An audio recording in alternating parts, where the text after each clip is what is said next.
पृथ्वी नै पल्टेछ त्यही भन्थ्यो मलाई यो नि सुकुम्बासी होइन दाइ भने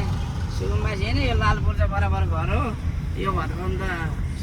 पृथ्वी पल्टिनुपर्छ भन्थ्यो पल्टेछ बालेनले पल्टाइदियो पृथ्वी एउटा मान्छेको घर पुरानो रेस्टुरेन्ट सबै पक्का घर नै यहाँ हो यहाँ र अनि उतापट्टि घर जमी पलामा होइन यहाँ त छ भत्किन्छ होला भन्ने यिनीहरू पनि सुकुम्बासी नै पर्थ्यो यिनीहरूले चाहिँ बेलैमा बुद्धि जाने लालपुर लिएछ कि हामी त सबै सुकुम्बासी हो नि त हजुरको सम्झि पहिला त हामीलाई पछि लालपुर वितरण गरे हो क्या सरकारले त्यतिखेर लियो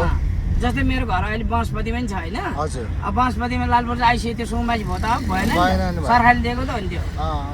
त्यस्तै हो कि अनि तर हाम्रो यो नवलपुरको सुकुम्बासी चाहिँ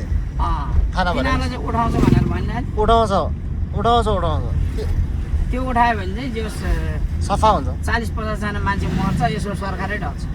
बालेनको सर ढल्छ बालेनले भत्का भन्दा नि त्यहाँ त उयोले कुलमान घिसिङले भत्काउन लाग्यो कोलन भिसिनले त उठ्यो नि त राप्ती रोड हाम्रो हेटौँडा सिटी राप्ती रोड हो त्यो रोडले भ्याएको पहिल्यै 25 वर्ष अगाडि नै तपाईँको एसियन हाइवेमा टस यति मिटर चाहिन्छ भनेर लेखेर रहेछ कि त्यो हामी जग्गाको पैसा पहिल्यै पाएको यिनीहरूले घरको नपाएकै मजदार हजुर घरको नपाएर चाहिँ यिनीहरू उफ्रिया हो जग्गाको त पहिल्यै आइसक्यो यिनीहरूलाई हुन्छ घर बनाएको पैसा नि दिने अनि सब दिन लाग्यो भने त कहाँ हुन्छ त त्यस्तो जग्गामा लगानी गरेर पैसा तपाईँ लगानी त उठिसक्यो नि उनीहरूको उठ्यो त चौबार उठिसक्यो एक बारमा त खोला हिँड्ने बकुलो भनेर पुलिसलाई हालेको यही खोलामा अस्ति आन्दोलन खेद्दा गरेर यतिबाट चढेर निस्क्यो पुलिस 3-4 जना चाहिँ गाई बिसारी मऱ्यो कि बाजे थाहा पुलिसहरू ऊ आएको सम्पर्कमै आएन अरे त ल यार यस्तो है डर छ है पुलिसलाई पनि सबै राम्रो हुँदैन खोला पर्दा ढुङ्गाले हानेर उहाँ टाउको फुटाइदिएर रगत भुल्नु लागेको थियो बिचार के जेन्जीले जेन्जी चोरै चोर सबै राजनीति होइन क्या बढी जेन्जी केही पनि होइन जेन्जीले गरेको त त्यो अर्कै गरे हो क्या त्यो अब अरू गर्ने चाहिँ सब जेन्जी भनेर गर्ने खालको नाम जेन्जीकोमा फाइदा उठाएर यही खोलामा हाल्यो अरे पुलिसहरूलाई चाहिँ होइन भाइ लखाडी बालेन र सुदन गुरुङ हो यसमा मेन भूमिका प्रमुख राम्रो होइन यिनीहरूले अलि ट्यालेन्टेड खालको मान्छेहरू यिनीहरूले जलाउने सलाउने सबै आक्रमण गरेको यिनीहरू नै हो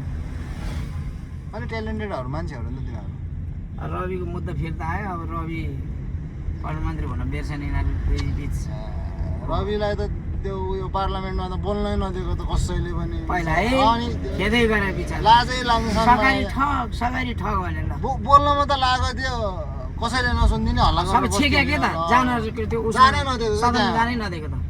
त्यो चाहिँ अलिक नराम्रो लाग्यो के गरे होइन त अति पनि अति गरे हो नि त त्यो त बोल्न त दिनुपर्छ नि छेकिरहला जनताको आवाज सुनाउन पनि नदिनु यस्ता छु त्यो फेरि रविले बोलेपछि फेरि दामी बोल्छन् हो क्या होइन पुरै सद्दाम हुसेनहरूले बोल्दैन थियो त तिनीहरूले बोलेको भरमै आत्महत्या गरिदिने त्यस्तो डेन्जर उयो के अब पावर भनौँ न अहिले सुकुम्बासीले बस्ती जुन उठायो रविसँग सल्लाह गरेर होइन नि 81 बालेनले हाने हो होइन तपाईँको रवि त्यसमा ऊ छैन नटेरेको उसले अहिले तत्कालै नउठाउँ भन्दा पनि नमाने हो बालेनलाई थाहा छ बालेन त एक ऱ्यापर हो त ऱ्यापर चिनेकै ऱ्यापरबाट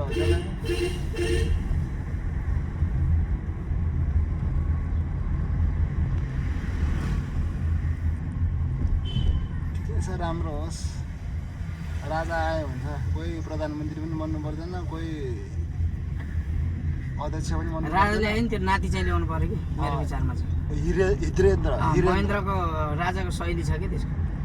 अनुहार हेर्नु अनुहारै सेम त्यस्तै छ त्यस्तै छ त्यो भर्खरको बेलामा फोटो हेर्नुपर्छ सेम त्यस्तै छ भने त्यो ठिक छ कि त्यसको सबैभन्दा गुणिलो आमा छ मन चाहिँ हिमानी शाह देश र जनताको एकदमै चासो लिने खालको छ हेरौँ न बाचन्जेल देख्न पाएला त्यो यो पृथ्वीभरिमा हाम्रो नेपालको राजा जस्तो राजा कहाँ छ र यार छैन रे त आफ्नो जनता यता पनि मेरो जनता मर्ने उता माओवादी पनि मेरो जनता मर्ने यता काङ्ग्रेसमा पनि मेरो जनता मर्ने भनेर बेलायतको रानी त झुक्थ्यो अरे उसमा के भन्छ हाम्रो राजा जाँदा त्यो त भिडियो हेर्नु न भिडियोमै छ त अब झन् अब महेन्द्रको त के कुरा गर्नु होइन महेन्द्र अब चुरो डङ्ग पार्लियामेन्ट त्यो उता विदेशको पार्लियामेन्टमा डङ्ग चुरो हान्दै जाने हो सब चारको चुरोको त्यस्तो हो त्यो होइन नेपालको राजा जसले भन्छ साउथीमा त त्यही भन्छ सबले नेपालको राजा छैन नि आफ्नो देशै त्यागेको भने सानो हो त यार देश छोडेको यार आफ्नो शासन छोडेको यार जनताको लागि होइन दाइ मेरो जनताहरू मर्छ म पनि आम जनता राजा जस्तो मान्छे आम जनता बन्नु भनेको सानो होइन नि यार दाइले 3 कुनी निकाले उताबाट बाटो बन्द छ नि त्यो पुलमा थुन्दैछ अनि त्यही भएर यता निकाल्छ कि उता जाममा घुम्न जानुपर्छ अन्त टाइम लाग्छ होला दाइ यसलाई त कम्फर्ट